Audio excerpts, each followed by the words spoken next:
சமூக நீதியினுடைய பிறப்பிடம் தமிழகம் என்று திராவிட இயக்கங்களும் திமுக அதிமுக சொல்லி வருகிறார்கள். ஆனால் இன்றைக்கு தமிழ்நாட்டில் சமூக நீதி கிடைக்காத ஒரு சூழல் இருக்கிறது. அதற்கு காரணம் இங்கு சாதிவாரி கணக்கெடுப்பு நடத்தப்படவில்லை.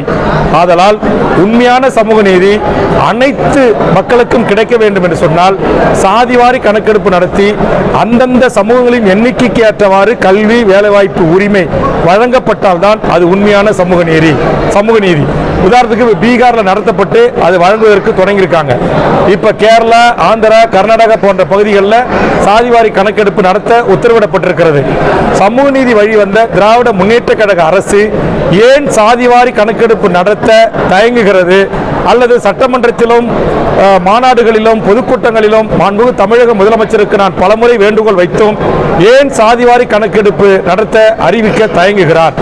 ஏற்கனவே விக்கிரவாண்டி இடைத்தேர்தலின் போது கண்டிப்பாக வன்னியர்களுக்கான 10.5% விட அதிகமாக சமூக நீதி கிடைப்பதை திமுக அரசு உறுதி செய்யும் என்று அறிவித்த மாண்புமிகு தமிழக முதலமைச்சர் அவர்கள் இப்போது மீண்டும் இடைத்தேர்தல் வருகின்ற வரையிலும் கூட அவர் அறிவித்த அந்த அறிவிப்பை, அவர் கொடுத்த அந்த உறுதிமொழியை ஏன் நிறைவேற்ற தயங்குகிறார்?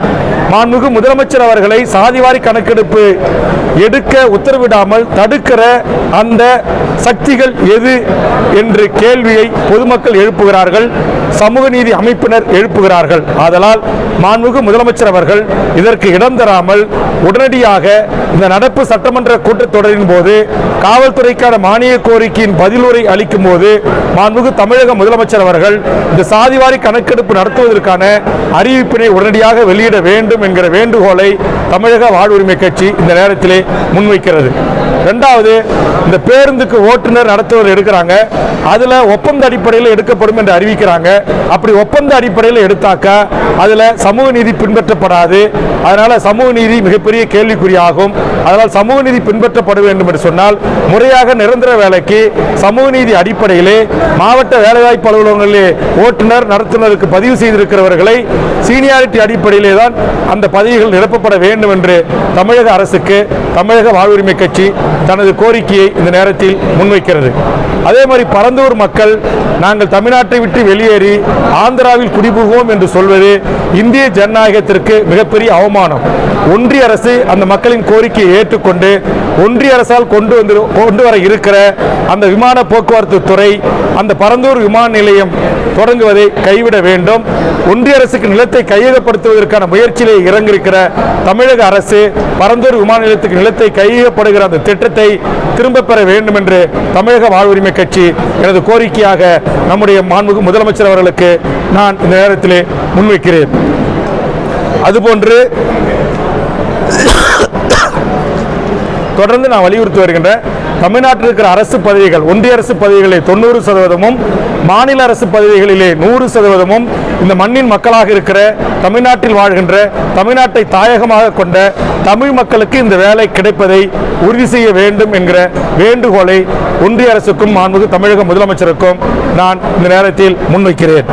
அதுபோன்று இந்த மணல் கொள்ளை அளவுக்கு அதிகமாக நடந்து கொண்டிருக்கிறது. அதை இரும்பு கரம் கொண்டு அடக்க வேண்டும். எப்படி இந்த கள்ளச்சாராய சாவை நான் இரும்பு கரம் கொண்டு அடக்குவேன் என்று முதலமைச்சர் அவர்கள் அறிவித்தார்களோ அதுபோன்று மணல் குவாரிகள், கிரானைட் குவாரிகள், மலைகள், தாது மணல்கள் கட்டுக்கடங்காத வகையில் இன்றைக்கு கேரளாவுக்கும் ஆந்திராவுக்கும் கர்நாடகத்திற்கும் கடத்தப்படுகிறது. இதை உடனடியாக மாண்புமிகு முதலமைச்சர் அவர்கள் இரும்பு கரம் கொண்டு அதை அடக்க வேண்டும். தமிழக அரசே வருவாய்த்துறை, பொதுப்பணித்துறை, மக்களால் தேர்ந்தெடுக்கப்பட்ட பிரதிகளை கொண்டு தமிழக அரசே நேரடியாக மணல் கொள்முதல் செய்ய வேண்டுமே தவிர இதை ராமச்சந்திரன் குறிப்பு, கரிகாலன் குறிப்பு என்று இவர்கள் எடுத்து மணல் கொள்ளையில் ஈடுபடுவதற்கு அனுமதிக்க கூடாது என்று தமிழக வாழ்வுரிமை கட்சி தமிழக அரசை, தமிழக முதல்வரை வற்புறுத்தி கேட்டுக்கொள்கிறது. தமிழ்நாட்டில் தொடர்ந்து அதிமுக, திமுக எந்த ஆட்சிகள் நடந்தாலும் இந்த கள்ளச்சாராய சாவுகள் என்பது தொடர்ந்து நடைபெற்று வருகிறது. இது முற்றுமுதலுமாக தடுத்து நிறுத்தப்பட வேண்டும் என்று சொன்னால் காவல்துறை மற்றும் வருவாய்த்துறை மற்றும் மக்களால் தேர்ந்தெடுக்கப்பட்ட பிரதிநிதிகள் கொண்ட அந்த குழுவை பொறுப்பேற்க செய்கின்ற வகையில் மாண்புமிகு தமிழ்நாடு முதலமைச்சர் அவர்கள் ஒரு சட்ட திருத்தம் கொண்டு வர வேண்டும்.